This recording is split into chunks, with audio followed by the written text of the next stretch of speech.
जनमत की पुकार में आपका स्वागत है। प्रदूषण के खिलाफ मुख्यमंत्री रेखा गुप्ता ने बताया मास्टर प्लान। दिल्ली सरकार ने प्रदूषण नियंत्रण के लिए विस्तृत योजना की घोषणा की है। इसमें आईआईटी कानपुर के सहयोग से कृत्रिम वर्षा का पायलट प्रोजेक्ट, वर्ष भर वाटर स्प्रिंकलर व एंटी स्मोक गन का संचालन और नई रोड स्वीपर मशीनें शामिल हैं। निर्माण कचरा प्रबंधन के लिए नियम, वाहनों से उत्सर्जन घटाने के उपाय और इलेक्ट्रिक वाहन चार्जिंग स्टेशनों का विस्तार किया जाएगा। 5 जून से एक पेड़ मां के नाम अभियान के तहत 17 लाख वृक्षारोपण का लक्ष्य है। साथ ही कूड़े के पहाड़ों को समाप्त करने की योजना पर भी कार्य होगा। ये जानकारियां दिल्ली की मुख्यमंत्री रेखा गुप्ता ने प्रेस वार्ता कर दी है। अब खुद ही सीएम रेखा गुप्ता को सुन लीजिए। नितिन गडकरी जी का, नरेंद्र मोदी जी का, जिनके माध्यम से दिल्ली को डीकंजेशन किया जा रहा है, दिल्ली पॉल्यूशन फ्री सिटी बने, दिल्ली का ट्रैफिक जो है वो स्मूथ हो, इसके लिए जो शिव मूर्ति से नेल्सन मंडेला रोड, इसमें अंडरग्राउंड टनल जो 7 किलोमीटर की होगी, उसको बनाने का काम होगा। इसी प्रकार आईएनए से एयरपोर्ट जो बाद में आगे फरीदाबाद गुड़गांव कनेक्ट होगी, इस पर भी एलिवेटेड रोड बनाने का काम शुरू होगा। दिल्ली, कटरा और आगे अमृतसर, ये पूरा हाईवे बनेगा जो कि यूईआर सेकंड से कनेक्ट होगा।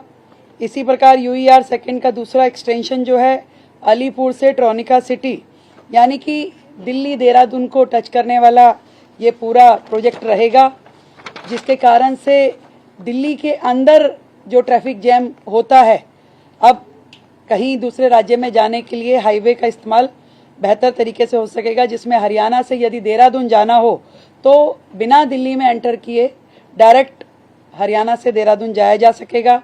इसी प्रकार यदि देहरादून से दिल्ली से नोएडा अगर जाना हो तो भी दिल्ली में एंटर करने की आवश्यकता नहीं होगी।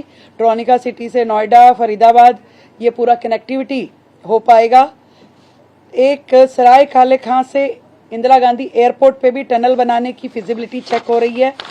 बहुत सारे प्रोजेक्ट जिसपे कि केंद्र की हमारी ट्रांसपोर्ट मिनिस्ट्री और दिल्ली सरकार की आपस में गहन बातचीत होने के बाद जो रिजल्ट निकल के आए, जिसमें हमारी दिल्ली के जो रोहतक रोड है, जो पंजाबी बाग से आगे नांगलोई, आश्रम से बदरपुर और एमजी रोड, अब एनएचआई ने हैंडओवर ले लिया है और इन सभी रोड्स को सिग्नल फ्री किया जाएगा और इसका काम जल्द शुरू होगा। मुझे बड़ी खुशी है कि एनएचआई द्वारा, आदरणीय नितिन गडकरी जी द्वारा, हमारे जितनी रोड्स भी अब एनएचआई बनाएगी, उसके साथ में उसका ड्रेनेज सिस्टम, उसकी साइड लेन, वो सब भी एनएचआई करेगी, ताकि जो मल्टीपल एजेंसी का प्रॉब्लम रहता है कि बाद में पानी जमा होना या ड्रेनेज को जोड़ना, उसकी समस्या रहती थी, वो भी अब अपने खर्चे पे एनएचआई दिल्ली को करके देगा और पीडब्ल्यूडी उसमें सहयोग करेगी। हमारे लिए बड़ी खुशी की बात है। इसी तरीके से आरओबी और आरयूबी, रोड ओवर ब्रिज और रोड अंडर ब्रिज, इसके लिए भी 150 करोड़ की मंजूरी आज हमें एनएचआई के द्वारा मिली है। मैं दिल की गहराई से बहुत धन्यवाद करती हूँ आदरणीय नरेंद्र मोदी जी का, जिनके माध्यम से दिल्ली को जो सुकून मिल पा रहा है। आज लगभग 1.25 लाख करोड़ के प्रोजेक्ट जो कि केंद्र सरकार ने दिल्ली को डीकंजेस्ट करने के लिए शुरू किए, पूरे किए, उसके लिए मैं दिल की गहराई से दिल्ली की ओर से धन्यवाद करती हूँ। और लगातार हमें केंद्र सरकार की ओर से सहयोग पहले भी मिलता रहा है दिल्ली को, और आगे भी इसी प्रकार मिलता रहेगा।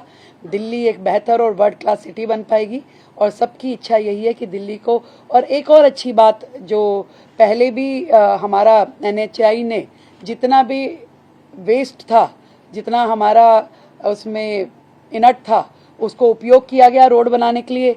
दोबारा से ये बात को हमने रीएश्योर किया कि दिल्ली का जितना इनट वेस्ट होगा उसको एनएचआई द्वारा जितनी सड़कें बनाई जाएंगी उसमें उपयोग होगा, ताकि दिल्ली की सड़कों का वेस्ट भी खत्म होगा। दिल्ली से जो हमारा जितना कूड़े के पहाड़ हैं वो भी हम कम कर पाएंगे। कुल मिलाकर के मिल करके दिल्ली को बेहतर, सुंदर, ग्रीन दिल्ली बनाने की दिशा में आज की इस मीटिंग का बहुत महत्वपूर्ण योगदान रहने वाला है। और भी बहुत सारे प्रोजेक्ट जो हैं दिल्ली के, उसको मंजूरी हमारी केंद्र सरकार की ओर से दी गई है। बहुत बहुत धन्यवाद करती हूँ आदरणीय नरेंद्र मोदी जी का, आदरणीय नितिन गडकरी जी का, जिनके माध्यम से दिल्ली को एक बहुत बड़ा सहयोग दिया जा रहा है। धन्यवाद।